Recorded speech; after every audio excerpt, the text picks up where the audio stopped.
Good morning. Thank you, everyone, for being here this morning.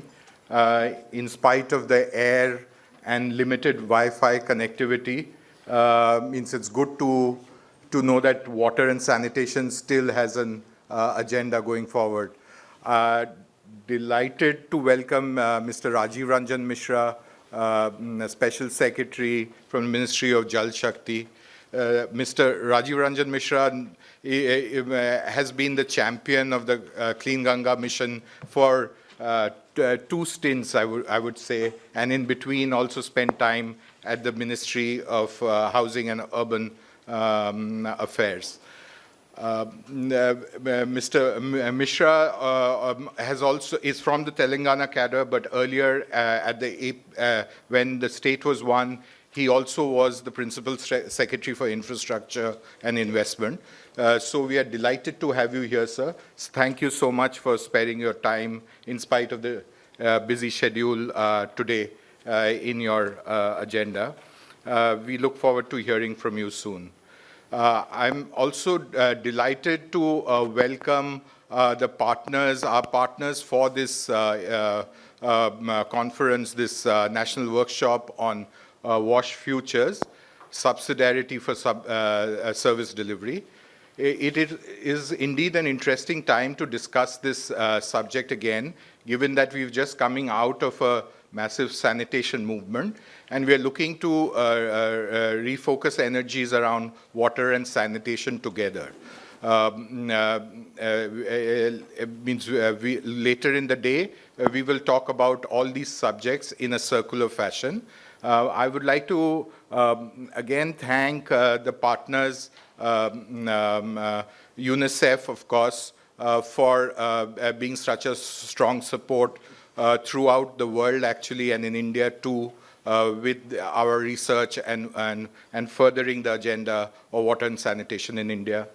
WaterAid India, of course, for being pioneers from the International Decade for water and sanitation, leading grassroots work and bringing it up to the policy level, and for partnering us today, and to GIZ for also stepping in and taking their significant work on in the recent past on water and sanitation and bringing it to this forum too. I would also finally also like to thank the Bill and Melinda Gates Foundation, which has been here supporting the Scaling City Institutions for India research program at the Center for Policy Research for the last 5 years.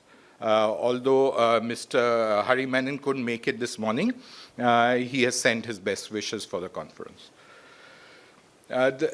Just as an introduction, I'll just walk you through how the the workshop is structured, and then take you through a couple of reports that we are releasing today, and introduce you to the poster exhibition. The workshop itself is structured as a 1.5-day event. The first day has half a day of plenary discussions, and then 3 breakout sessions happening parallelly. The next day is at another hall, that's the Amaltas on the other side below the Stein Auditorium, and has 2 plenary sessions, one on scale and institutional capacities for the sector, and a way forward section where there'll be a conversation between development partners, the government, and researchers on what might be the future agenda in the next round of government program development around here. Means the first technical plenary is around integrating planning to address water and sanitation across the rural-urban continuum, and it will be moderated by Mr. Madhavan, CEO of WaterAid India. It will have presentations from Mr. Raj Kumar, Deputy Secretary Amrut, from the Ministry of Housing and Urban Affairs, from Mr. Divyang Waghela, Head of the Water Mission of the Tata Trust, Mr. Dorai Narayan, who is visiting from Malaysia and will also talk about the Malaysian case, followed by a presentation by myself.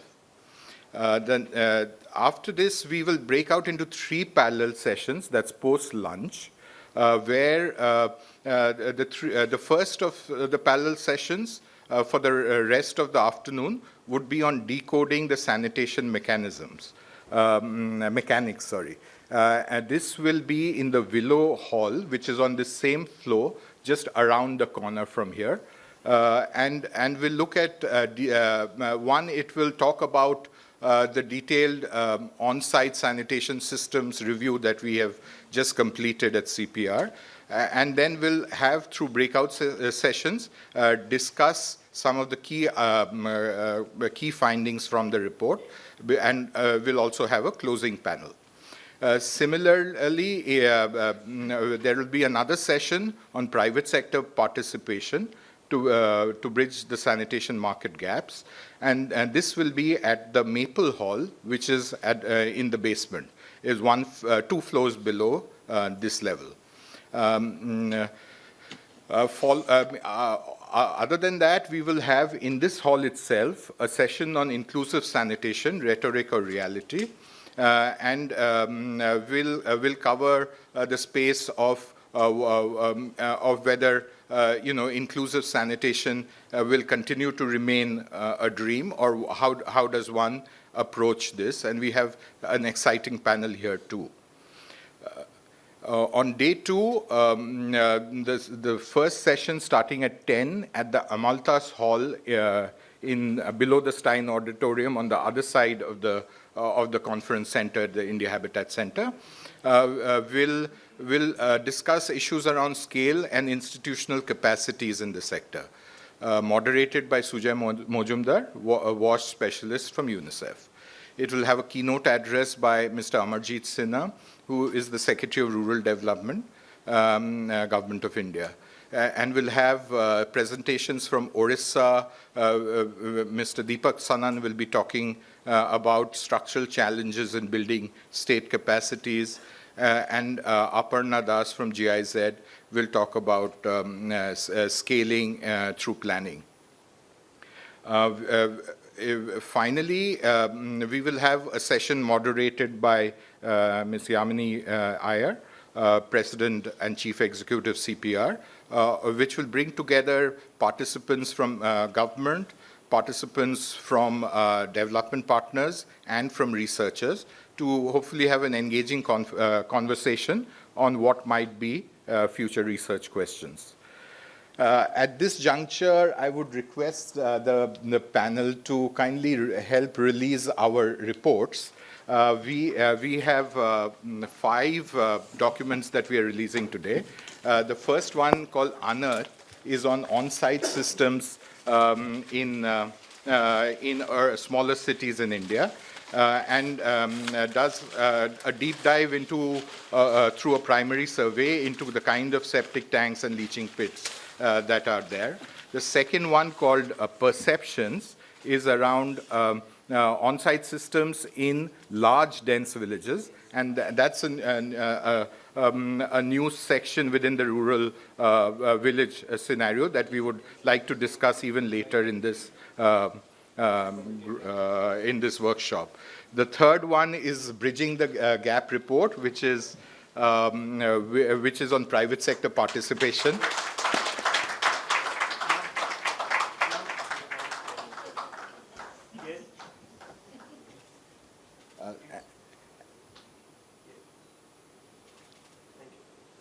Thank you very much. And the last set is from some of our implementation work that we are doing with Practical Action, Argyam, the Bill and Melinda Gates Foundation, and of course the government of Orissa, in 2 small cities where the state and possibly nationally among the first citywide FSM systems have been put into place. These are action, research, learning notes from these 4 years of effort in trying to put together these systems in 2 smaller cities in Orissa. Finally, I would also like to mention that we have posters of the research that WaterAid India and CPR have been doing, and these are at the back of the hall. Whenever you do get a chance, either at tea break or lunch break, please do visit the research. It kind of gives you an overview of last year's work at Sci-Fi and current recent studies from WaterAid India. With that, I would like to request the panelists to kind of light the lamp and inaugurate the workshop. So.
I'd like to now invite Mr. Nicholas Osbert, the Chief of WASH at UNICEF India. He is leading a team of WASH experts in 15 states in India currently, and has had 20 years of experience working across the development sector with NGOs and with the private sector across Africa, Latin America, and Asia. Could we have some words from you? Thank you. We are among friends, so I'll skip the protocols. Thank you for the invitation. Few opening remarks on trying to contextualize what is happening in India in the context of the SDGs. If you remember, when we shifted from MDGs to SDGs, first thing it was that the SDGs were much more driven by countries and not by development partners such as UNICEF. So that was quite interesting. And the SDGs set goals that are very ambitious. It's about universal access, safely managed concept, sustainability. And looking at the global experience for SDG 6 on water and sanitation, we feel in UNICEF that what's happening in India is quite an outstanding example. To roll out those ambitious targets by 2030, the idea was to have all the participation from all governments, civil society, private sector, research institutions, and also to look at cross-sectoral linkages. And the Swachh Bharat mission in this context is a great narrative of SDGs in action. This is, of course, this was possible because of the political leadership. That was the main traction, and I think there is a lot of evidence behind that. But if we look at the achievements in the field and the mobilization in the past 4 to 5 years, we can see that this was indeed about participation. The idea from the government was really to have a Jan Andolan for sanitation and cleanliness. Public-private partnerships, looking at CSR, looking at corporates investing in sanitation, but also looking at the private sector and NGOs as providers. And it was designed and rolled out as a cross-sectoral program, not just looking at the water and sanitation sector, also education, health, decentralization, rural development. And yes, again, and with impact. So there are different studies about the achievements and monitoring systems, but overall, from the baseline to October 2019, we can't deny that the achievements were really impactful. And so this is pretty much inspiring. We have also strong evidence about the results. Refer to some of the studies from WHO on the estimated number of lives saved thanks to the Swachh Bharat mission. Our own studies, we did 2 studies on the economic and financial side of things. One in 2017, looking at the benefits at the household level and showing that in an open defecation-free environment, each and every household could save up to 50,000 rupees per year, looking at medical costs averted for healing gastrointestinal diseases, time saved. And we also did an impact assessment on fecal contamination in the environment, looking at comparing ODF versus non-ODF villages. And we found that there was a strong impact in protecting underground water, and though limited impact on surface soil contamination. And those studies are online in our website. And recently now we are finalizing a macroeconomic impact evaluation of the Swachh Bharat mission and looking at its impact at the GDP level. And we are reaching, considering the investment, the job created, and the impact on health and on time saved. We are looking at something in 2019 reaching up to 5.9% of the GDP equivalent, considering the savings and gains generated by the Swachh Bharat mission. Huge impacts as well in this study that will be released soon on employment. Just looking at all the investment on working for the delivery of sanitation services, we have estimated a 7.55 million job equivalents in the period of the Swachh Bharat mission between October 2014 and February 2019. This is where the study stops. So good impact, and let's not underestimate, I mean, what the challenges were. If we look at the issue of open defecation in India, I was told by my predecessors that it was a taboo and the vocabulary wasn't even there, and it was a very difficult subject to tackle, be it at the grassroots level or with the government, and things have changed. We can see also very positive trends on similar taboos issues around menstrual hygiene. I've been recently traveling to Jharkhand. I was amazed. We were on stage, really in the field, in rural areas, and I could see young girls, women, addressing the taboo on menstrual hygiene. So that change is not only happening at institutional level, it also happens at grassroots level. So I tend to be a bit optimistic. I see the glass half full rather than half empty, but there are good reasons to do that. And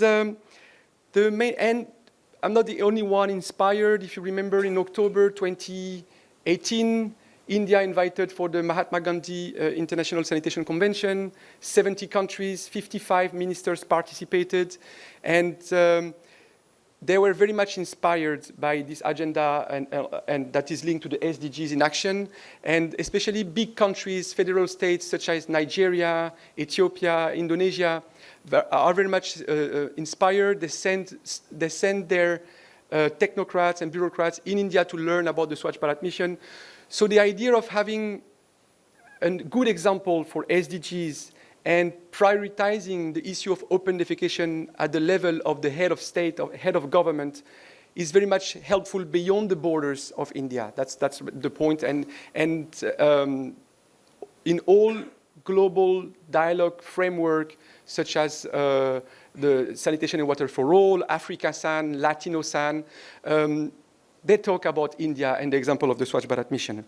Now, why we are a bit optimistic in UNICEF, at least myself, it's also because we feel that the government knows very well that open defecation free is not a permanent status. It never was a permanent status. It's a picture taken at some point in time. And so what really matters is what comes next. And when you look at what comes next, you have very interesting signs of there is a real program at stake. I am going to give few examples here because we have been working with partners and the government on what comes next for the past 18 months now. So what do we have in hand? We have a 10-year rural sanitation strategy that was finalized and launched by the President of India. We have an open defecation plus framework focusing on toilet retrofitting, solid and liquid waste management, fecal sludge management, continuous behavior change. And it's not just a paper. A subsequent budget is being requested in the range of $12.5 billion. It's not approved yet, but from what I hear, this is on track. And as we speak, a whole capacity development framework has been already designed. All the training package is there, and it's happening now as we speak. There is a training ongoing, targeting each and every GPs in the country, 250,000 of them. This is 750,000 people. And this is happening because we are involved at the upstream training of the master trainers who are going down to the GP level to train. And that's a very interesting trend. If you see the Swachh Bharat, it was very much driven by the state and district administration, whereas this sustainability phase is looking at the grassroots level. GPs, private sector, and all the grassroots stakeholders, women's health groups, Swachhagrahis. And so these are the signs allowing us to believe that there is a real movement for sustainability between 2019 and 2024. The government calls it the Swachh Bharat mission beyond October 2019. And the last sign is about the Jal Jeevan mission on water. We're still having a strong focus and prioritization of the sector. And so meaning that, yes, there is a risk of sanitation taking a back seat, but WASH is still on top of the agenda. So very interesting times ahead of us and a shift in how we did business. And this is why the cross-learning workshops such as this one are really important to us. So as I mentioned, it's less about state and district plans driving. It's more about what is happening at the grassroots level, and UNICEF has a field presence in 15 states, and we try to adapt our support and learn from others. So the systems that I'm talking about, it's all the work around nurturing grassroots stakeholders such as Swachhagrahis, women's self-help group to continue door-to-door behavior change communication. Sorry, I'm making a little parenthesis. In 2014, UNICEF conducted a global evaluation of community-led sanitation interventions in the world and showing that the two main factors for relapse, people going back to open defecation, the two main factors are one, the lack of follow-up visits, hence the importance of nurturing and mobilizing those grassroots stakeholders, and two, the poor quality of the constructions of toilets. And I think that India is also facing the same issues. Poor quality of construction in one hand. We have states like Rajasthan with less than half of the toilets built are twin pits, a lot of so-called septic tanks, and some unusable toilets. So back to this idea of working on systems to nurture those grassroots stakeholders. They need to be mobilized. They need incentives. It's not just pride and dignity. It's also about money. And that's one system that we're looking at the GP level. Much greater participation of the private sector as service providers. We have great examples globally. It's mentioned in the papers that we have. The market of sanitation in India would be between $30 and $60 billion. It's about time to tap into it.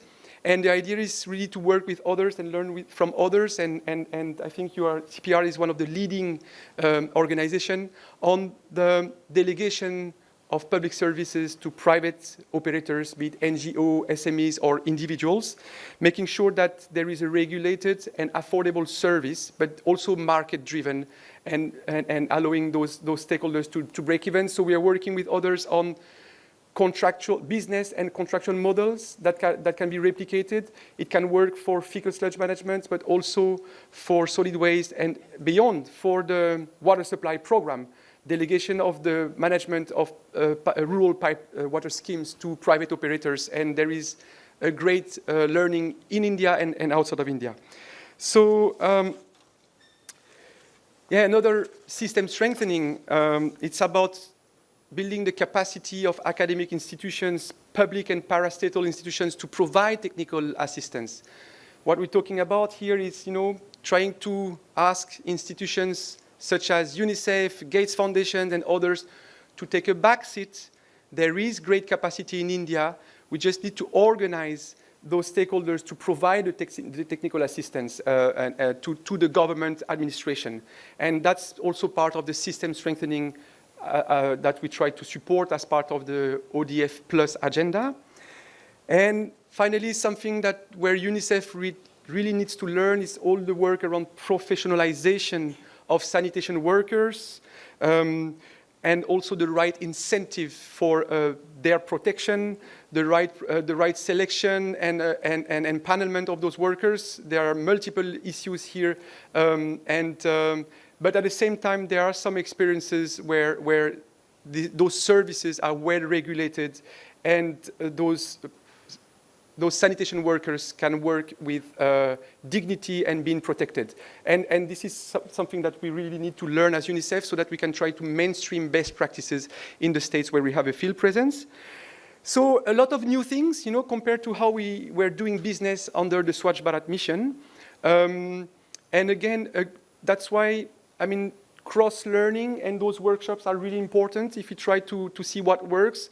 Of course, solutions have to be context-specific, but at the same time, there is no reason why something that had worked in Odisha cannot work in Maharashtra. And so this is part of the role that we try to have on this cross-learning. This is why also we participate to such workshop.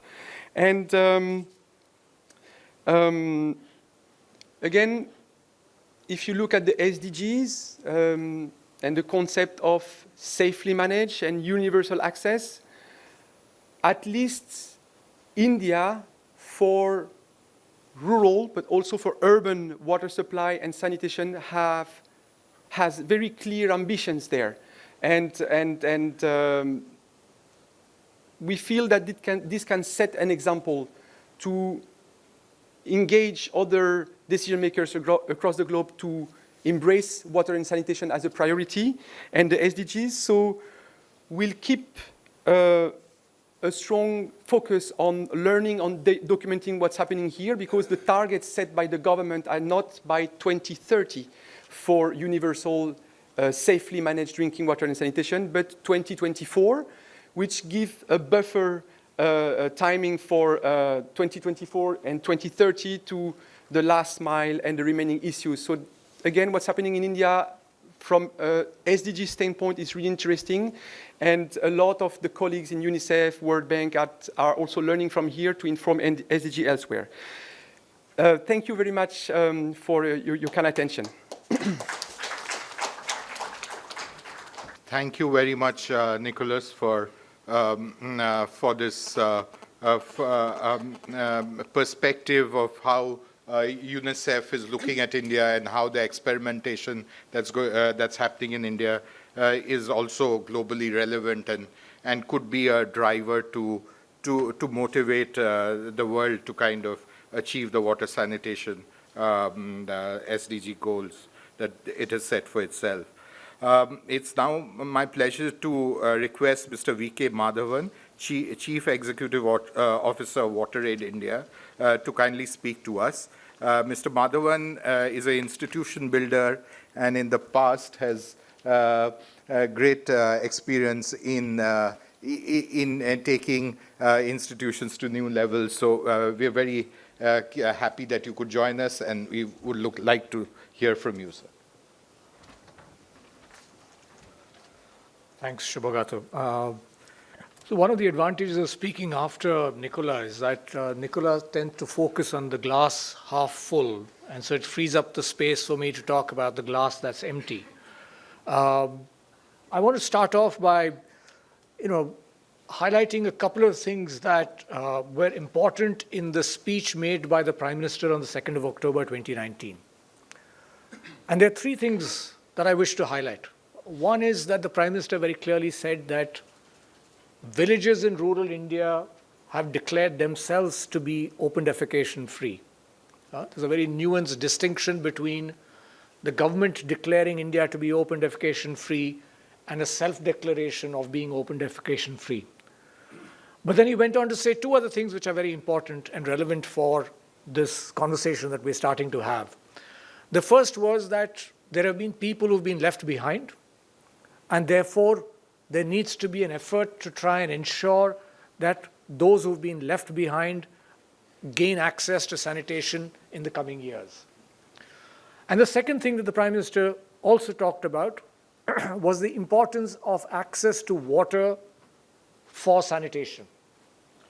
And in some sense, the second one is important because it's the first time that there was official recognition of the importance of water for sanitation, because Swachh Bharat Mission strategically chose to adopt tunnel vision in as much that it focused on sanitation, but it did not want to look at access to water for sanitation. And so the fact that the PM brought this out is also, I think, significant given the larger context of where we're headed. So what are we up against? So on the sanitation question, very clearly there's an issue with inclusion that we have to address. But that's not new. Historically, all large government programs have failed in reaching the last mile. And so to expect Swachh Bharat Mission to have fixed that is unrealistic, because targeting has always been a challenge that has plagued our system. The second issue is around the quality of toilets that have been constructed, and Nicholas talked a little bit about this. So there is going to be a significant requirement for retrofitting of toilets, because by the PM's own admission, we're talking about 100 million toilets being constructed in a 60-month time frame. There is now studies which have been done by institutions. So WaterAid's own study looking at toilet design, for example, very clearly suggests that a very significant proportion of the toilets that have been constructed are either single pit toilets or mere containment structures, in which case they're going to need to be emptied, and that fecal matter will need to be transported and safely managed.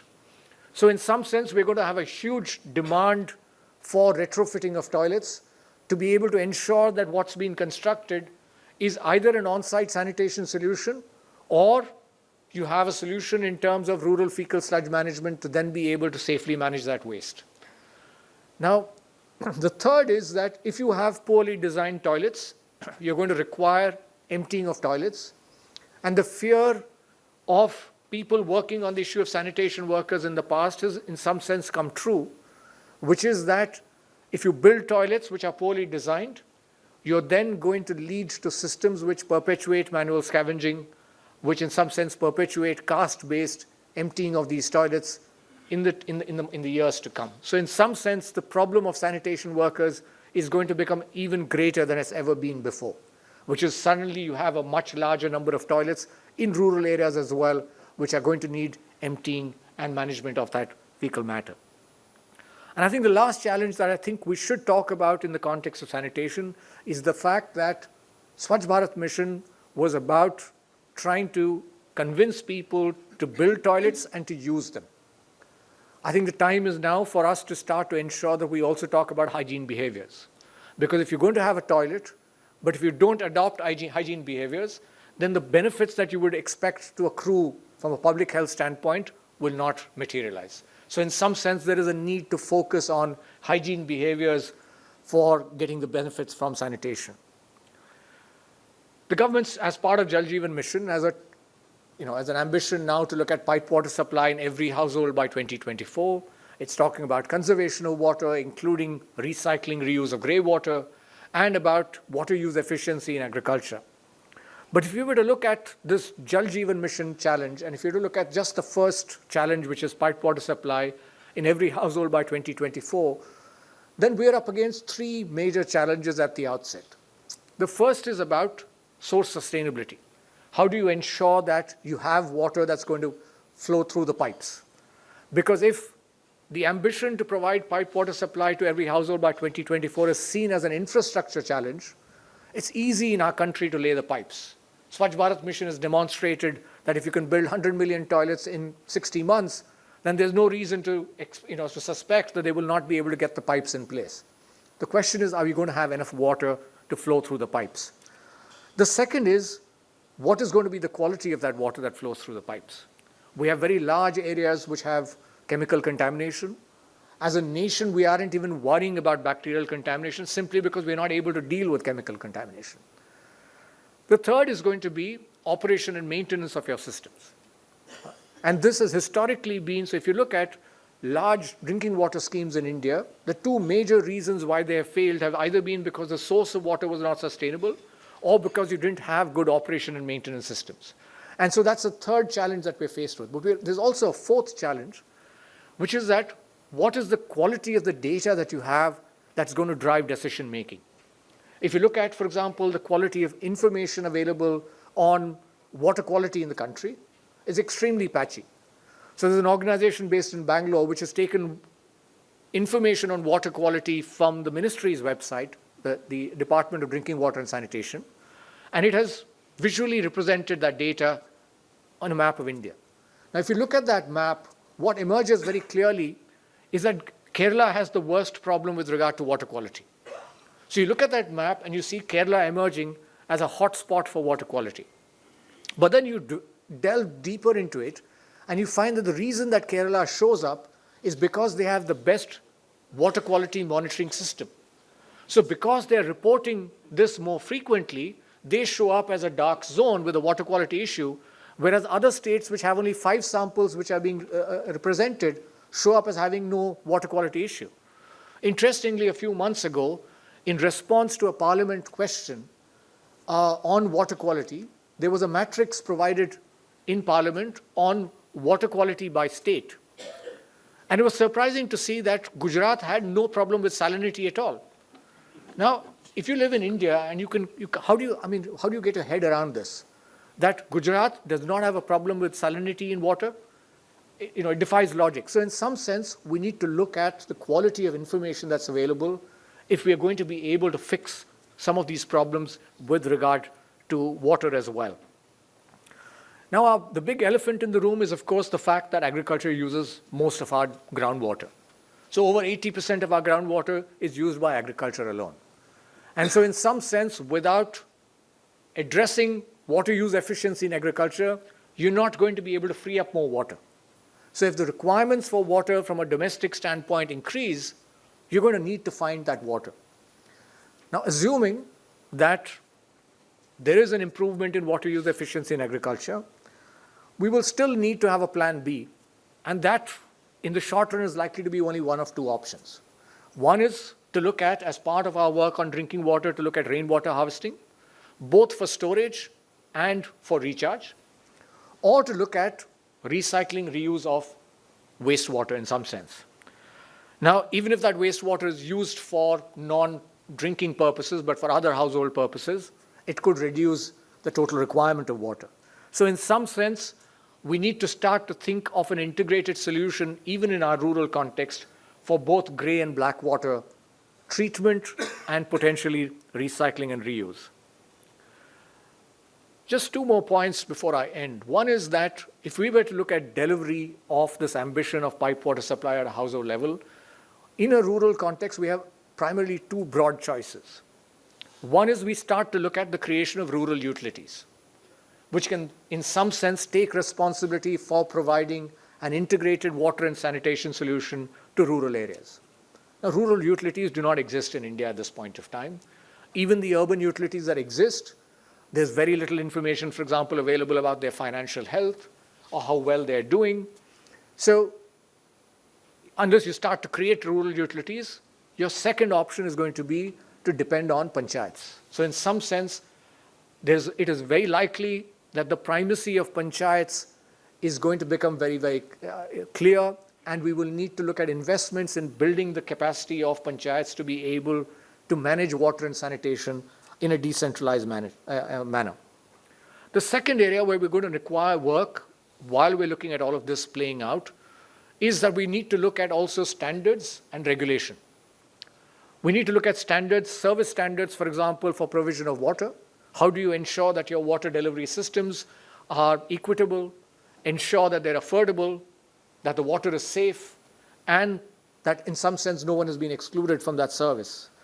Similarly, we also need to have a regulatory framework which looks at quality.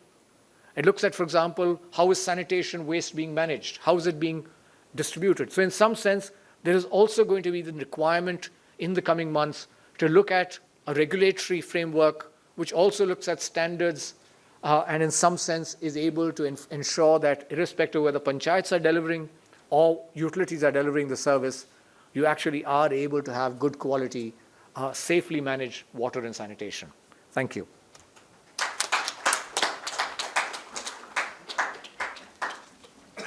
So now we have a glass that's full, and thanks so much for initiating a dialogue at the initiation of this workshop itself. We hope to dwell into some of these issues in more detail over the day and a half. And I'm sure, as you can see, we have an exciting agenda. I'm now delighted to call upon Ms. Yamini Iyer, President and Chief Executive of the Center for Policy Research. She pioneered in accountability initiative this very, persuasive intervention around studying social sector programs and tracking the spending of it, which I'm sure everyone is very well aware of. Thanks, Yam. Thank you, Shubhagato. Now that the glass is all full, I'm struggling to figure out what my job is.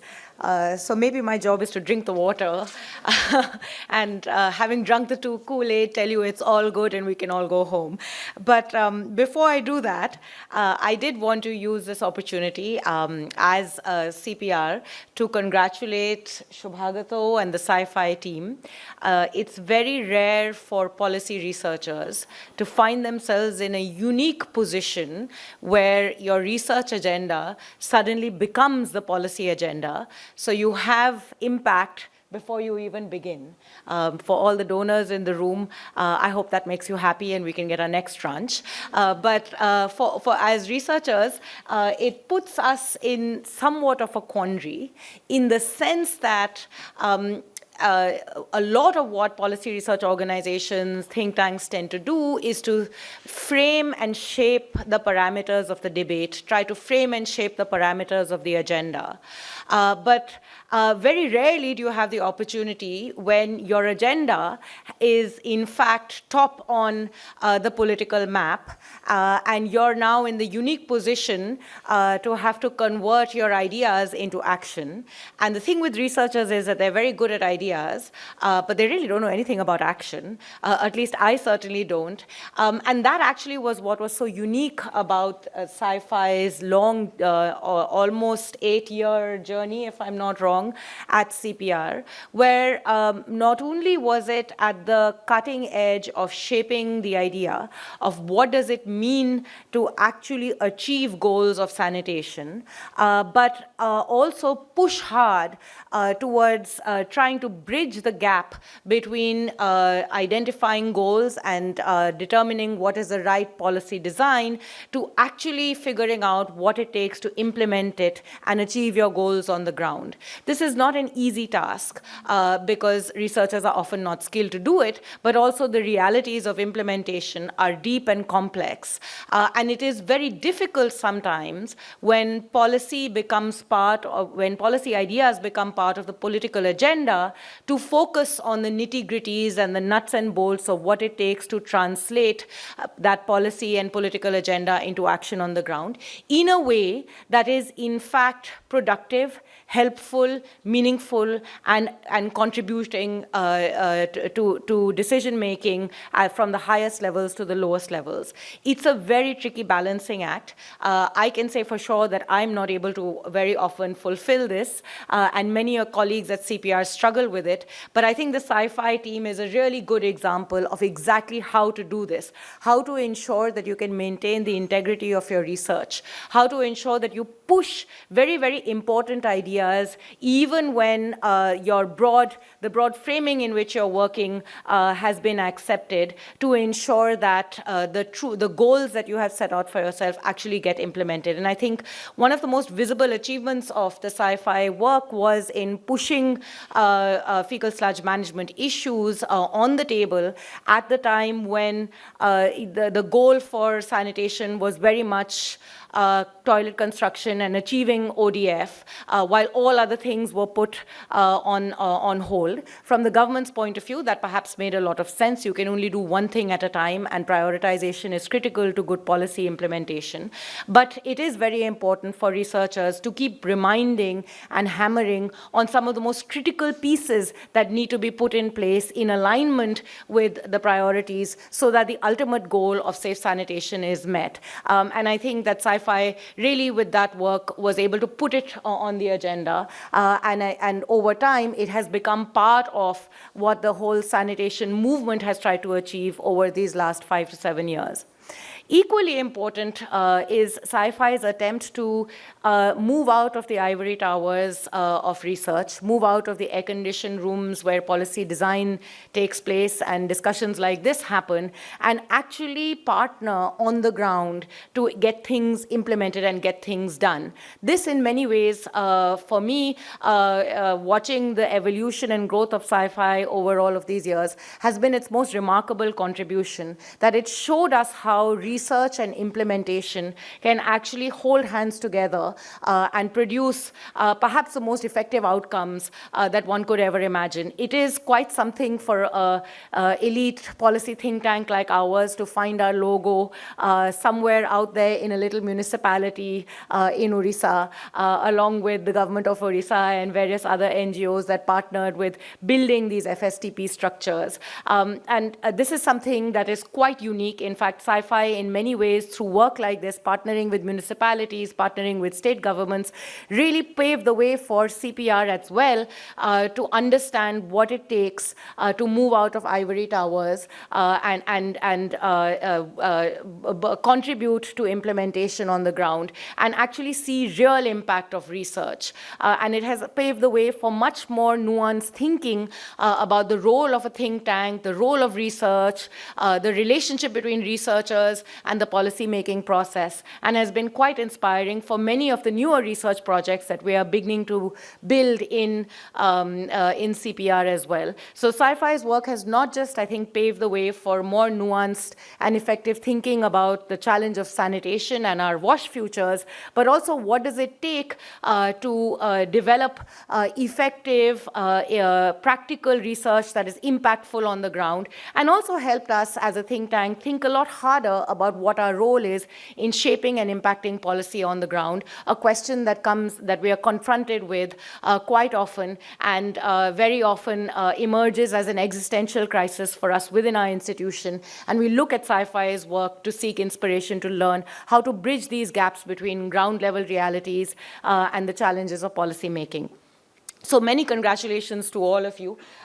We as CPR are very proud to have seen this journey evolve and take multiple directions and multiple forms. And I'm sure that after the deliberations of the next 2 days, this is going to only go from strength to strength and build in new directions that the rest of us can watch with awe and learn from.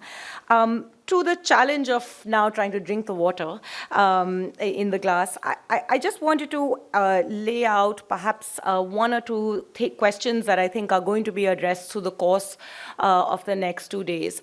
One of the most important achievements of the sanitation narrative in India over these last 5 years has been the extent to which this sort of went from a fringe issue that some people will talk about my teeth many years ago with Shubhagato in the water and sanitation program. And really at that point to talk about sanitation, open defecation free, even within the development practitioner community, you were very much on the fringes. To suddenly become part of the mainstream policy narrative is in and of itself a truly significant achievement. But not only did it become part of the mainstream policy narrative, it also became part of the action narrative. Not only did we as a country and our policymakers accept that this was something that we needed to do, they identified very clearly defined targets and actually started moving in the direction of implementing those. But along the way, I think that the question that we should be asking ourselves is, how does a system that is used to functioning in a particular mold of action actually respond to this kind of very high octave, visible, target-oriented approaches? You learn in public policy schools that the two things that make it impossible for good ideas to find themselves in action and actually get implemented and lead to change is the lack of political will and the lack of clearly and carefully defined targets that are measurable and that are performance-based. And I think through these 5 years of the Swachh Bharat mission, these two preconditions were met. There was more political will than one could ever have imagined, and there were very clearly defined targets, which were in many ways performance-oriented. At least the narrative of ODF moved us away from talking about toilet construction as an end in and of itself.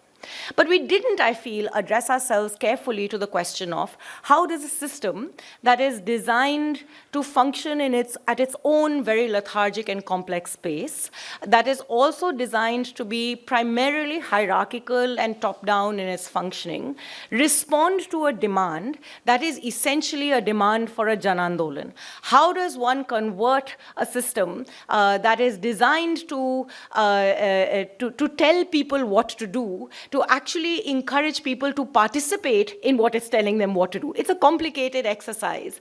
And at the same time, address multiple elements of the challenge, because we all know that the challenge of open defecation free, and in fact, the challenge of our wash futures is simply not limited to the mere construction or even use of toilets, as Madhavan so well described. There are multiple other factors and challenges that are pressing: the challenge of water, the challenge of solid and liquid waste management, all of which combine to create an effective, sustainable, and inclusive sanitation system.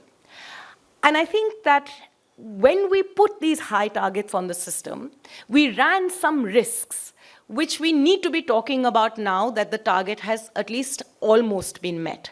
Because if we don't mitigate those risks today, we run into long-term challenges that not only compromise sustainable sanitation, but I also think compromise the ideas behind what it takes to get good policies, or what it takes to get policies implemented on the ground, good, bad, or ugly.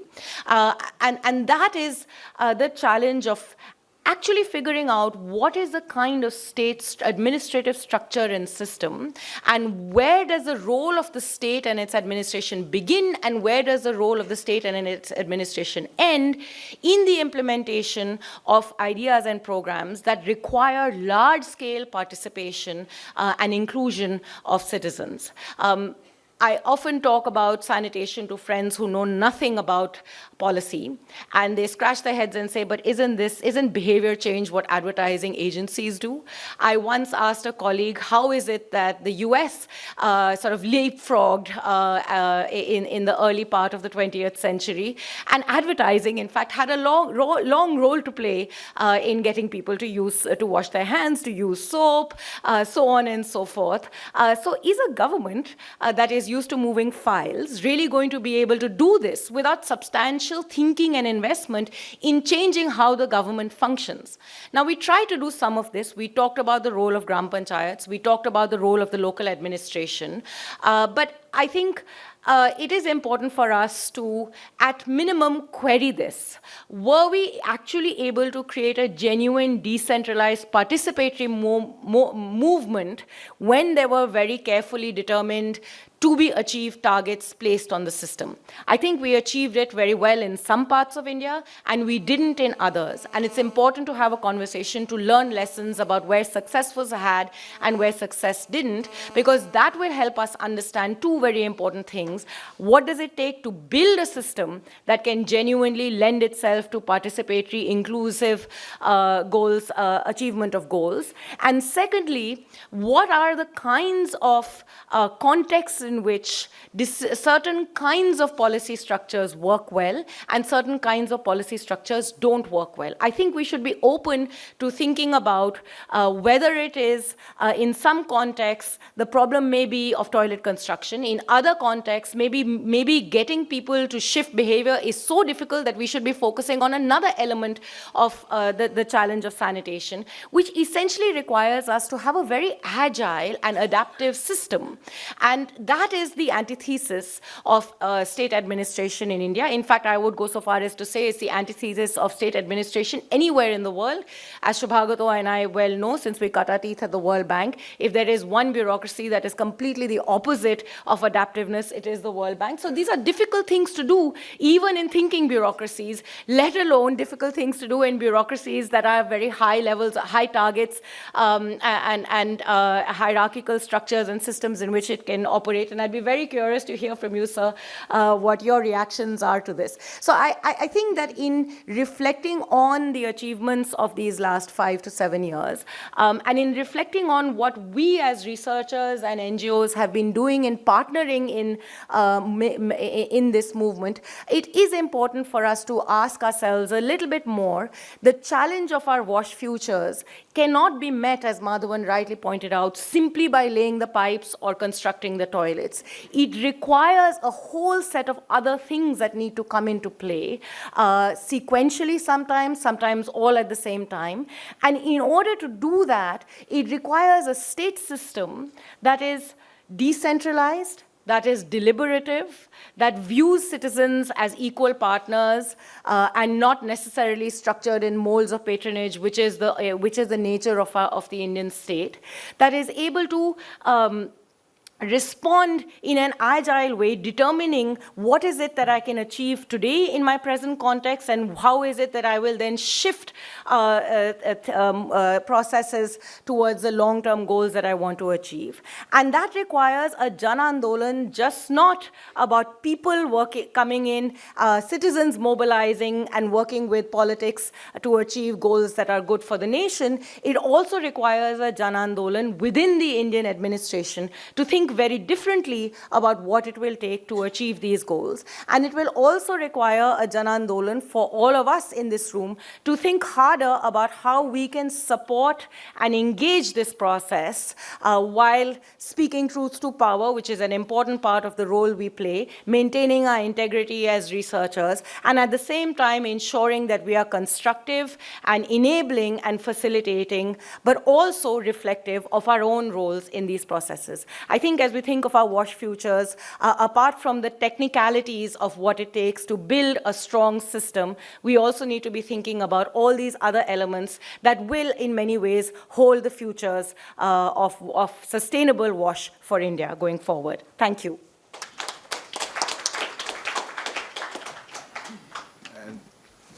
Thank you so much, Yamini. I guess that we have we've surely ignited a lot of debate around some of these very important issues around governance and service delivery, which is essentially the area we want to focus on over the day and a half.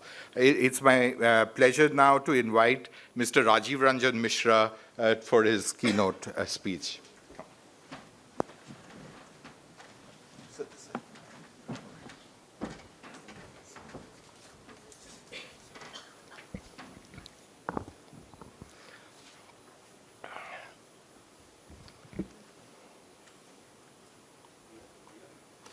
Mr. Nicholas, Yamini ji, Mr. Madhavan, Subhagato ji, dear friends. It's really,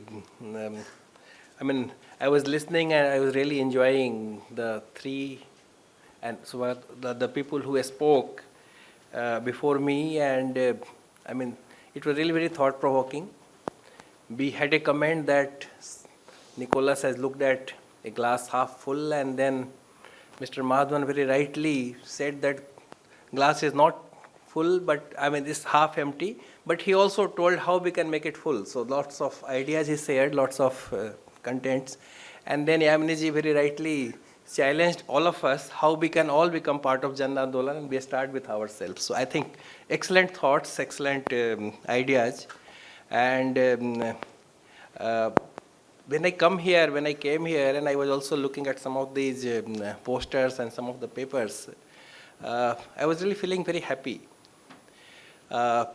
in some sense, because I have been a kind of votary of integration of different sectors. And when we come here, actually, we look at sanitation and water being put together, and then there's so many ideas.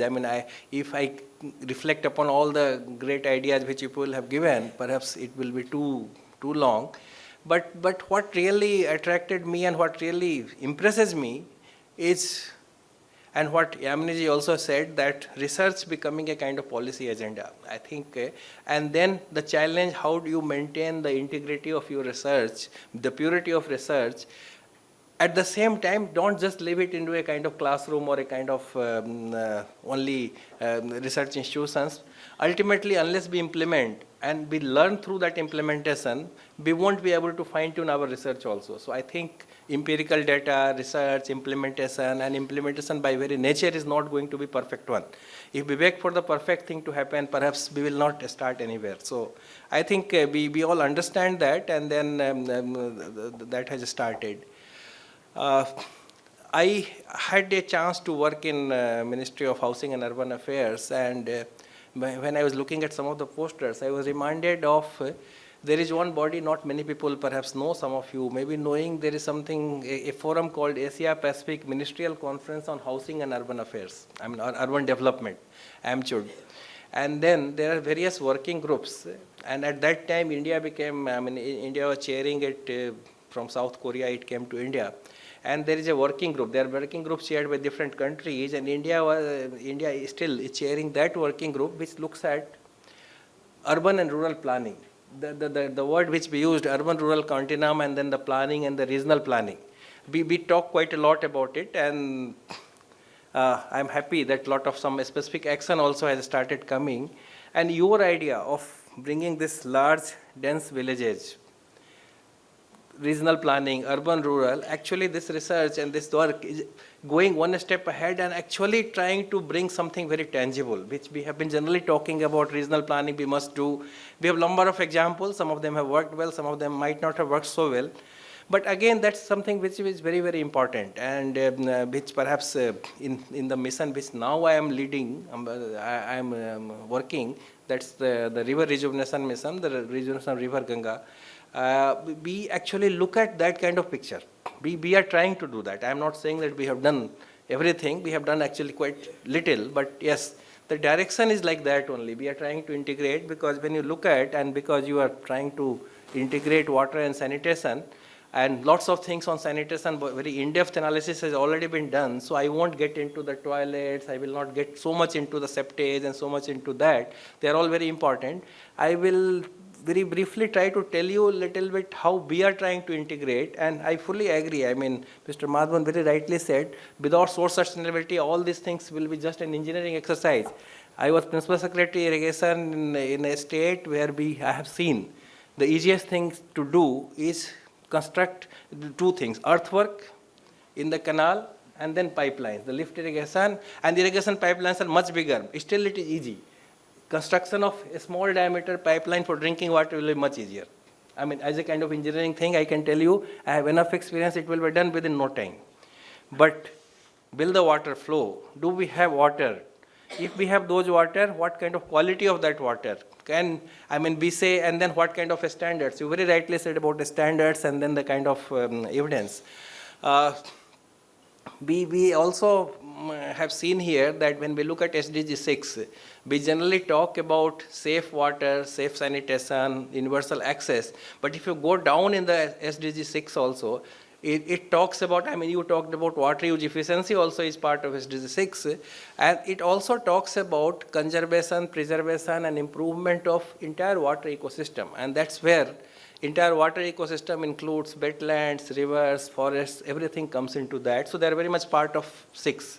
They will be part of, as we all know, the SDGs are all cross-connecting, and each SDGs, and especially if you look at water, more or less every SDG will have something to do with water as in some form or the other.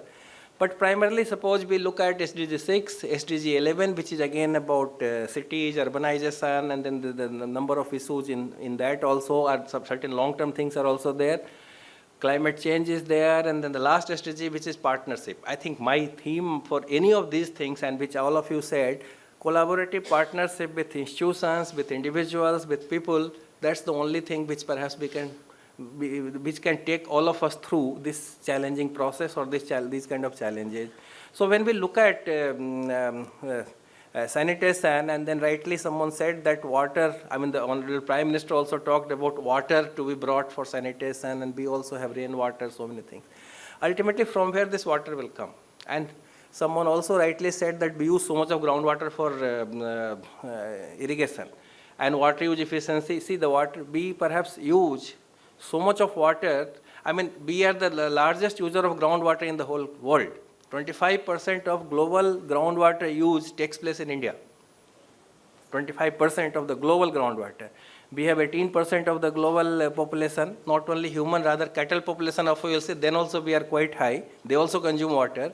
And we have only 4% of water resources. So I think that becomes very important. And people are very rightly now talking about this. When this mission Namami Gange was launched, now see, this is a mission I think some of you may not be knowing. This is a very integrated mission. When we started, we also look back in future. Ganga cleaning has been talked about for decades. What perhaps is not working. And when this was designed, I think as Subhagto rightly said, I was having a chance to work in Ministry of Environment and Forest, and then it got transferred to the Ganga Rejuvenation Water Resources Ministry. I was part of that transition, and then sometime in March 2015, I left and went to the urban development. Again, last year, March 18, I again came back to this mission. So I think somehow I have got to look at the conceptualization of this mission, and down the line again join the implementation, and maybe integrate it with certain other sectors now. So what was perhaps thought that we were looking earlier in other programs about a particular river stretch, picking up few cities, constructing some STPs, and then handing over to the state. Very typical Government of India missions are designed to pass on a lot of responsibility of operation and maintenance to the state governments, because it happened in JNURM, it is part of Amrit, it is part of all the missions. This mission is a little different. Somehow people also criticize us that we have taken up something which should have been left at the local level to our level. But perhaps the idea was to understand the sense of urgency and look at the failures of the past, and we cannot keep on experimenting and keep on allowing this river to get dirty, because, I mean, I need not say the importance of this river, all of us are aware. Forget about astha, forget about faith, cultural and religious thing. This river is necessary for our existence economically. Where will you get this kind of water? Where will you get this kind of economic sustenance if this river is not able to be rejuvenated? So what we did, we actually thought that let's organize the projects where the operation and maintenance for 15 years becomes part of our thinking of the project, because they are all infrastructure projects. And when we did a review in 2015-16, we found most of the Ganga Action Plan or Yamuna Action Plan or any other previous projects constructed about 10 years back or 5 years back, even 7 years back, they were defunct. Defunct due to various reasons. Either they were not constructed properly, or they were not operated, or there was no money to pay electricity bill, and then Jal Nigam simply diverted the sewage untreated to the river. So I think these were some of the issues, and then it was decided that we will try to bring in. One of your session is also having public-private partnership. So we started with this long-term thing, and then later on actually perhaps we experiment at this scale. Only in Namami Gange we have experiment hybrid annuity mode of sewerage infrastructure. So I think lot of risk was there, but I am very happy to say that it has not stabilized. In fact, Haridwar, the first project is getting complete before time. Because what happens, little bit of private efficiency comes because he is investing his money. So the challenge of project management, etc., we are able to get a much better thing. But I won't get too much into that. There was an issue of governance. We also realized, that what I am talking about STPs, some of these things, as now we are getting into FSSTP. So I think some of these lessons we will have to keep in mind there also. Because unless you integrate, unless you improve governance at the lower level, and they get involved, we are giving them money, but they have to ultimately get involved. So for that purpose, we have now initiated a dialogue, a kind of discussion for last few months about getting into urban river management plan. A concept where basically, let's take an urban local body. There was a discussion about rainwater. Let there be a kind of thinking at that level that, okay, you are part of the city, and we all know some river is passing through my city, and many of you will be aware, somehow the city manager feel that the water body is not part of his responsibility. So whatever kura, whatever garbage we collect, we go and throw near the river, the floodplain or somewhere. We have got enough cases, we have got enough this thing where municipal commissioners themselves have led this kind of garbage to be dumped in the river. So forget about common public. I am talking of the government system. Yamneji referred about government systems. Our own bureaucracy does it. So I think there is a need. We may pay for 15 years maintenance O&M, but what happens after 15 years? So I think idea is that people this has to become part of the urban planning. And when we talk of urban planning, not just the city limit, peri-urban areas and then the regional planning, this has to get a part. Otherwise, we always look that drinking water is our most important need, and then somehow political priority also has been generally drinking water. But unless we look at what happens to the wastewater, even the Jal Jeevan Mission, we will be looking at source sustainability, so many things are being attempted. But ultimately, what will happen to the wastewater which will get generated out of this drinking water coming to the household becomes a very critical issue. So that also would have to be looked at and done that. So when we coming back to this river thing, and then the water and sanitation, how they are integrated, and the rural areas. We talked quite a lot about rural area, and many of these rural areas will be getting urban characteristic, and then it is very right to look at the large dense villages. Some of the states also, I am told Haryana is now looking at more than 10,000 population villages, almost treating them a kind of urban area, and then the urban planning. Some of those infrastructure should be also built up, looking at they have also gone with some sort of pond authority. So each of the pond, there will be someone to look at the local level, some committee, and they will do it.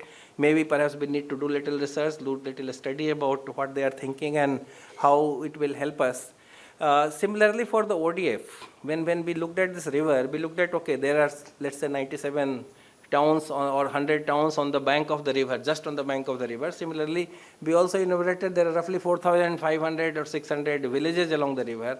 So that ODF thing also actually became part of Namami Gange, though it was done as a Swachh Bharat Mission Gramin.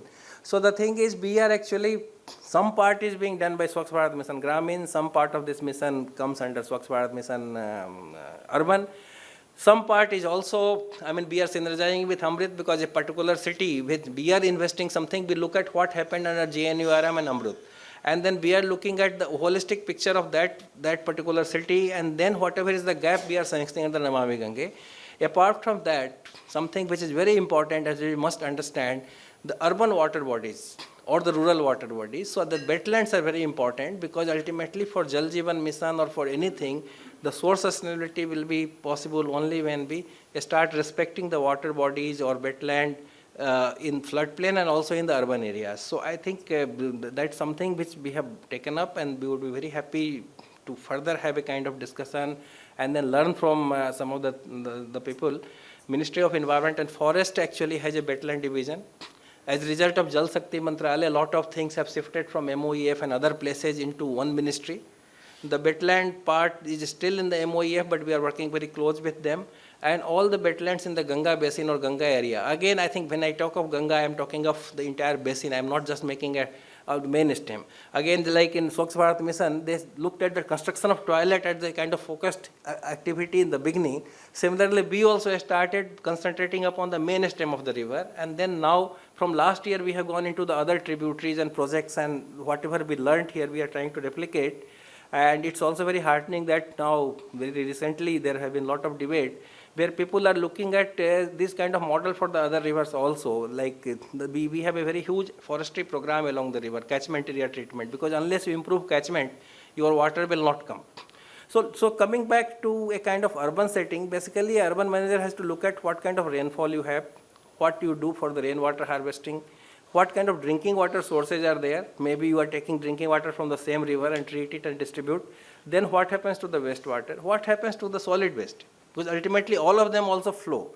Then what kind of reuse is possible in that area? Reuse for urban needs, reuse for agricultural needs. Maybe some adjoining villages, etc. This water could be transported. So looking at entire thing, and then look at your master plan. How master plans are treating water bodies, how they are defined, whether there is a difference in approach in a small pond or a river, how they have been defined. So we are working with some of the institutions to develop that understanding. We did a kind of study, and then the way master plans are treating water bodies varies so much within states, especially the Ganga Basin states. More or less is a very rudimentary reference to this thing, where some states have much more developed things, some countries have much more developed things. So I think these are some of the areas where we will have to work and then take it for a little long-term thing. So a workshop of this kind where we are actually having very open ideas, experts are there, we also have some experience from field, and then we are doing it. And then one more thing, there was an issue about data. We also faced that problem quite a lot, because if you have to look at the quality of water, it cannot be improved unless you also look at quantity of water. I mean, what kind of flow data you have. So last year we actually came up with a notification of environmental flow. First time for any river, government has accepted that river has some right over its own water. Otherwise, we only think river is a source of water and abstract everything out of it. Right after Haridwar, Ganga loses more than 80% of its water for irrigation. Even if we improve our irrigation efficiency, which is less than 40% by 5 to 10%, I think the pollution of Ganga would be solved because it will rejuvenate itself. So, I mean, not that I don't say that we don't have sanitation infrastructure, we'll have to learn the habit of having good sanitary practice and all those things. But I think that's also, and then we also have lot of issues about getting the reliable, good data. We have tried to do something with the help of a kind of group of educational institutions and then the organization, and we are trying to integrate it at our mission level, and certainly there has been some improvement over the last 4 or 5 years. But and we have also launched some projects with use of GIS with Survey of India on LIDAR mapping. So I think by next year, the entire Ganga, entire length, 10 kilometer both sides will have a very high resolution, almost 1 centimeter kind of resolution map will be available, which could be used for further research, further working. So similar kind of thing we are doing for the springs and all that. So I think we will have to have same thing when we do for Jal Jeevan Mission. There is a talk of the GIS, and then because sources and identification, we will have to use modern technology very judiciously with a lot of wisdom to do it. And before I close, one thing about the delegation, decentralization. Yes, I think that's the only way we can work. We have created some kind of like in Ganga Prahari, we call them, basically community workers, because we have trained them. We don't pay them anything, but a kind of recognition is there, and we have given them a skill set for some sort of livelihood. So that experiment is also working well. We have around 1,000, we have 4,000 villages. So by now we have created a kind of 1,000 Ganga Prahari, basically 1,500-1,600 Gram Panchayat. So idea is for each of the Gram Panchayat, at least there should be one trained person to inculcate that kind of thing. One big example of decentralization or delegation was in this mission itself, because in 2016, after seeing for 2-3 years, 2016 end, government delegated a large number of powers of sanction of projects and then taking decision extra to the mission. I mean, we have an executive committee which is chaired by me. So more or less, all I can tell you, apart from some very big policy decision, the day-to-day functioning, sanction of projects, investments, research, these kind of things, I mean, this is perhaps one mission where maximum delegation has taken place in last 2 years, and that can show you the result. From 2017, we have sanctioned something like more than 20,000 crore worth projects have been sanctioned out of 28,000 crore worth projects which we have in last 2 years. Just after that, empowerment took place. Otherwise, our own process, going to different ministries and moving of that file, that could not have helped. So similar thing we have also tried to delegate to the states. Like we release their requirement. Normally, states ask for money for reimbursement, whereas we give them 3 months requirement in advance, at least 3 months. We can give even more also. And then every money which is gone is tracked. So yes, I think that kind of decision, if you look at, I think I will request CPR to look at the authority order. And then also, I mean, that's one area. I think I was telling you, we should not only meet in the conferences, we should work together and do some research. I am willing to give you all data, all the support. Let's come up with that. Look at that order, because see, that order is the first step in developing a framework for river rejuvenation in our country. There could be some sort of courses, and when I say river rejuvenation, it will include all these things which we are talking. Because unless you have good sanitation, good pollution abatement thing, river will not be rejuvenated. So I think there are ample scope. I will like to close here because I can keep on getting ideas and keep on telling you lots of things. But yes, it's very exciting. I will be really looking forward to having a discussion after this workshop sometime little leisurely. All of you have really thought-provoking ideas and so much of capability. And certainly our mission and government could really get benefit out of this kind of association.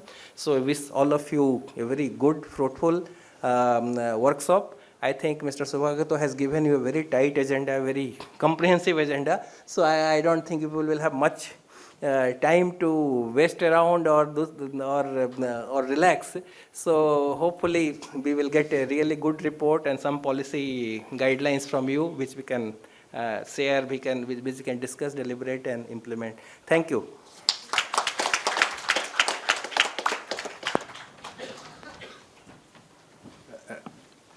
Thank you so much for updating us, sir, about all the new efforts that are happening around the Ganga plan. We'll be delighted, of course, to work with you on the same. We look forward to meeting you in the near future. I would now give it to Anju Dwivedi. She has a vote of thanks. Thank you, everybody in the panel, to have deliberated on a lot of issues which are going to be discussed even today as well as tomorrow. So the stage is set for future deliberations, more deeply into the private sector engagement, inclusion, research learning actions, delegation, and state capacity actions. I would like to thank Rajiv Ranjan sir, who has always been supportive of our initiatives at CPR, and also Nicholas and Madhavan sir, who not only partnered with us in this initiative with GIZ, but also has been our supporter for the various CPR initiatives on water and sanitation, as well as in the SAFI team. And also I would like to thank Yamini as well as Shubhagato for providing us leadership, great leadership and guidance to the SAFI team to take learnings in the field as well as learn from the field and bring back to the policy. Thanks everybody for your patience and for your participation. I would request all of you to have tea and come and assemble again after 15 minutes. Thank you very much.